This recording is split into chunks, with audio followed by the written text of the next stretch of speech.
Are you an INFP who's wondering, like, if I date this ENFJ, how far is she going to take me or he going to take me outside of my comfort zone? Or are you an ENFJ trying to understand your INFP partner? It's just like, what is this person feeling? How do I make sense of this? Because they don't share anything with me. Or sometimes they share way too much and it's a bit overwhelming. Well, in this episode, you're going to learn some of the main similarities and differences of the ENFJs and INFPs from my own personal experience as an INFP married to an ENFJ.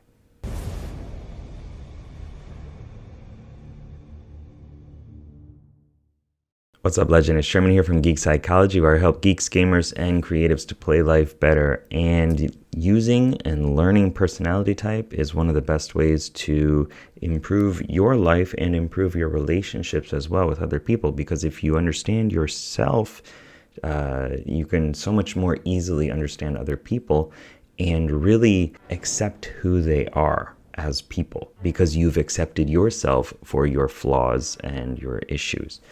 Because we all have them, not just you. I got them too. We all got them. We all got issues.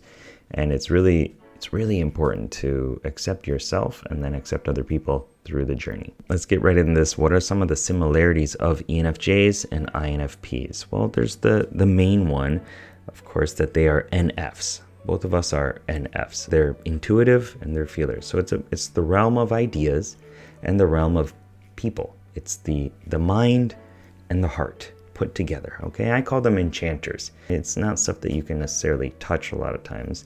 It's about the emotions, the feelings, the values, and the ideas and concepts that are connected to those. And with that comes the idea that, like, how do we get people to live up to their potential? ENFJs are, how can we get everybody working together so that we can, help the world, help humanity or whatever. And INFPs are like, how can I help each individual be the better version of themselves so that they can be who they want to be, and then that ripples out into helping humanity as well. These are high-level thoughts around what the different personality types want to do, right? We all struggle with the daily stuff too, right? And not all of us are ready to reach out and help and support more people, right? Because we're still trying to figure out how to make ourselves work and our lives work better. But that is, I think, the intention on a larger scale. And for both ENFJs and INFPs, the experiences, the sensing realm is going to be a source of relief. Okay, and I'll explain this a little bit more when I talk about the differences on how they get that sense of relief. But it's like when we get stressed out, we go to the sensing realm for both of us. And also, logic thinking is there to serve the heart and the feelings goal. We tend to really focus more on that feeling side, being there, being important, being the place that we're going to put a lot more energy and time and focus into. And then, the logical stuff, we kind of just have to deal with that, right? We have to make that work. So what are some of the differences? Okay, so when you know the differences, then you can actually work with those to make a better relationship. There's the starting point of J and P, right? Judgers and perceivers. This also kind of brings in extroversion and introversion as well. The ENFJ uses extroverted feeling, which I call unifying. It's like this envoy, this ambassador that's out there trying to bridge people together, make people work together, help people, and kind of support them and take on their needs and things like that, unifying. Whereas the INFP uses introverted feeling, which I call resonating. It's like this more empathic kind of tortured soul. And this is more about making decisions and evaluating what is true to me as a person, my conscience. Okay, and then how can I use that to make a decision that's going to be in alignment with who I am as an individual, not necessarily in alignment with what everybody else wants or feels is the correct thing to do or the good thing to do. One of the easier ways to make sense of this is the question of, how do I know what I'm feeling or what's important? For an ENFJ, it's often outside themselves. Like, the emotion will come up through the dialogue, through people interacting with each other, through a little gossip or just, talking. Like, how do you feel about this? Like, is this something that we agree with is an okay thing to do? And that emotion that's out there in the extroverted realm kind of gets reflected internally, and then they start to really understand how they feel about a subject or whatever it is. For INFPs, it's internally. It's, I got to sift through this stuff. I got to figure out who I am as a person and all this other stuff. and then that's how I know how I'm feeling and what's important, and what's going on out there eventually becomes a reflection of that. Because of how you are acting within the environment, you shape the environment. And on a more extreme level, you might get to the point of like, well, whose responsibility are these emotions? And ENFJ might, as I said, on a more extreme level, might be like, well, I'm angry now, or I'm sad now, or even I'm happy now. It's because of this interaction outside of myself that I picked up and internalized. So, you are at fault for this, or you are responsible for this, or I can thank you for this. So that emotion, again, is a reflection of what happened on the outside and the circumstances. For an INFP, maybe it's just me, I don't think so, but I feel that whatever emotions come up are my responsibility to sort through and to figure out, and it's not another person's issue. Now, I might lose my sense of control over that, especially when I was younger and had less refinement of who I am and my emotional understanding and my values and the things that I wanted in my life. But I always felt like I need to figure this out. Like this is me. This is a really private, personal thing. I need to understand this, and I don't want to involve other people. One, because I don't think that they could understand it at the deep level that I do. Because it's a personal thing and there isn't quite the language to explain that. It just feels like it's something that I have to do. That it's not you, right? You can't help me. I need to help me. So those are some thoughts around how feeling works for the ENFJ and the INFP. Now, if we go on to intuiting, the ENFJ uses introverted intuition, okay, which I call visioning, okay, and the INFP uses extroverted intuition, which I call innovating. So this is using ideas, using your mind, but it's like, where's the focus of this? Okay, visioning is, where is all this going? Or how are we seeing this in a way that's not supportive or helpful for us? Okay, it's kind of shifting the box, the frame, and how we're looking at the situation. And INFP is using ideas and like exploding them out like fireworks.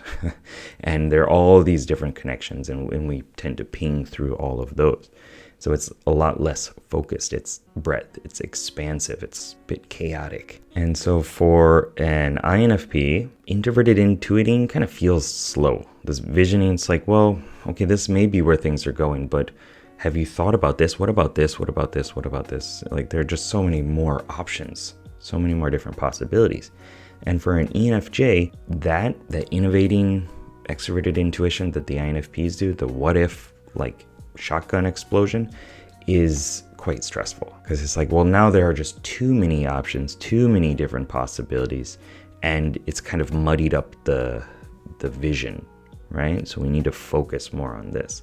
And that comes through that desire and the necessity in a lot of ways for ENFJs to plan and structure things, whereas the INFPs want the inside to be a bit more organized and the outside to be like, oh, we'll just deal with it, spontaneous, we'll just, whatever comes up, comes up. And so that kind of opposing way of looking at ideas and feelings can actually clash in a lot of ways, but it doesn't seem like that at the start, because you're like, well, we're both really vibing together with feeling and intuiting, but it's a different blend of it. It's a different stance and perspective on intuiting and feeling. And then in terms of stress, an ENFJ is going to go to their tertiary function, extroverted sensing, which I call engaging, okay? And INFP is going to go to their tertiary function, introverted sensing, which I call stabilizing. So what this is like when an ENFJ gets stressed out,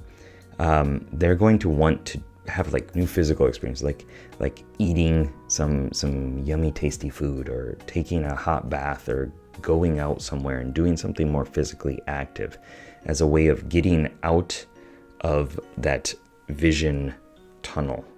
Okay, they want to like just shake it off and like get more experiences in the outer world. An INFP doesn't want that. An INFP wants to relax and relieve stress through doing something like nostalgic, something that we've always done, return to our hobbit hole, just chill and relax a bit more and not get new experiences, because getting those new experiences is how we get a bit flustered and stressed out. And then when things get really bad, and like you hit your limit, as I call it, like you just, you can't even do anything anymore. You've been pushed beyond your limit in some way. The ENFJs go to analyzing. They go to introverted thinking, their inferior function, which is more like an implosion. Extroverts tend to implode when they get really stressed out. And ENFJs will get critical about a person. They'll kind of freak out about the lack of control that they have in the outer world and hunker down on being correct about something.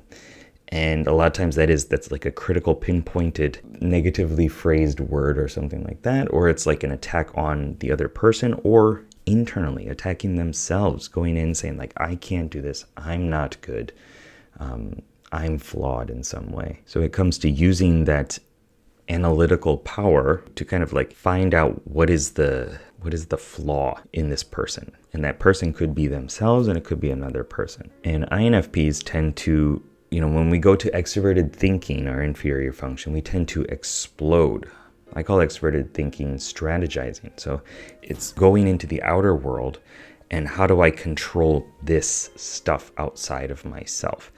It's an explosion or micromanaging. It can get really micromanaging about a situation. So when an INFP gets really, really, really, really, really stressed out, we tend to freak out about not being good. And then we enforce the control over the situation outside of ourselves. So we'll like insist on some sort of freedom, right? Or we'll say this relationship, this setting, this situation outside of ourselves is the problem. I need to, and then we adjust things, right? And that is kind of uncharacteristic for an INFP, right? Just like the ENFJ version is uncharacteristic for them, because this is at a point of like a limit of what you can maintain and like what you can do, right? You just kind of like, I can't do this anymore. I need to do something that's completely opposite.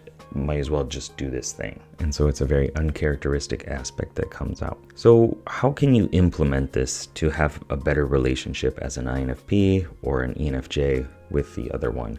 Well, as I mentioned before, the key to all this is self-understanding, right? If you have self-understanding, you're going to have a better relationship because you've accepted those aspects of yourself, or at least you have awareness that they exist, and not everybody is the same personality type. Throughout your relationship, throughout your day, take notes, watch your patterns, and forgive your patterns, and you'll be more able to forgive the patterns of the other person as well. If I know that my wife is getting stressed out about something, I can work to support that. I can help, right? I can emote a bit more, right? Express some stuff, listen to the conversation a bit more, right? And on my side, if I start to like, get frustrated about something or just get cold, shut off the emotions or whatever it is, she knows that I need my own personal time to kind of figure some things out and to have my introvert time, because we understand each other through that. And if you're still thirsty for more information about the INFP and ENFJ relationship, you can click